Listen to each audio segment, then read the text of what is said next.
सभी को जय मसीह की।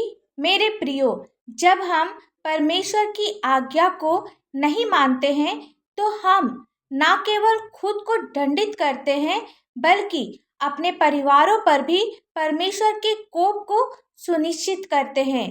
परमेश्वर की आज्ञा को मानना हमारे जीवन में आशीष का द्वार है और जब हम उसकी आज्ञा का उल्लंघन करते हैं तो हम श्राप को अपने जीवन में आने देते हैं।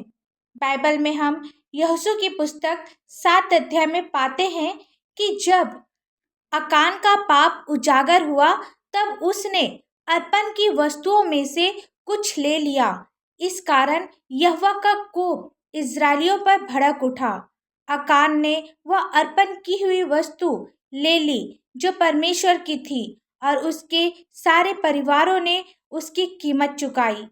वचन में आगे बढ़ने से पहले आप हमारे चैनल में नए हैं तो चैनल को सब्सक्राइब करें और नोटिफिकेशन ऑन करें ताकि परमेश्वर की महिमा के लिए जितने भी वीडियोस डाले जाए वो आप तक पहुंच सके।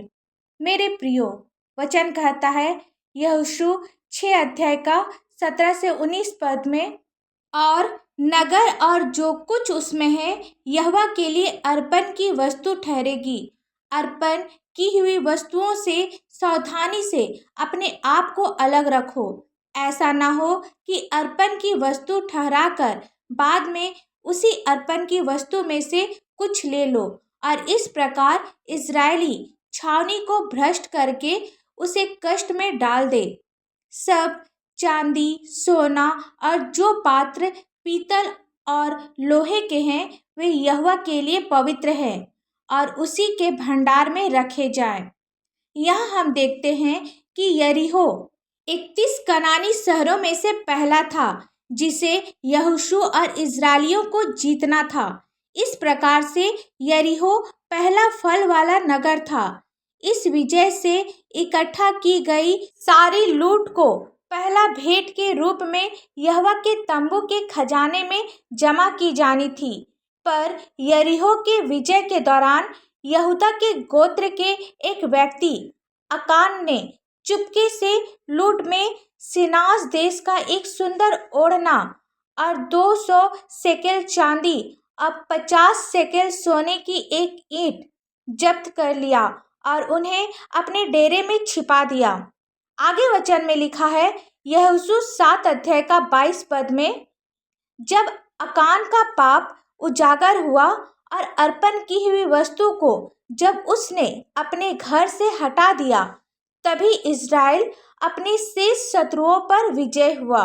आज हम माता पिता के लिए समय आ गया है कि हम सभी खुद को जांचें और सुनिश्चित करें कि हम अपने परिवार में परेशानियों का कारण तो नहीं है।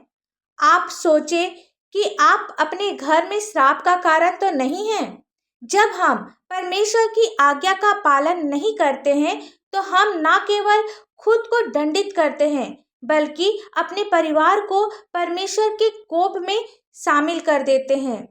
अकान ने वह अर्पण की हुई वस्तु ले ली जो परमेश्वर की थी और उसके सारे परिवार ने उसकी कीमत चुकाई।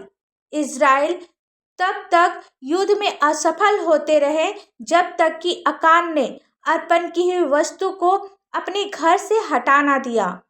उसके बाद इज़राइल युद्ध में विजय हो गया।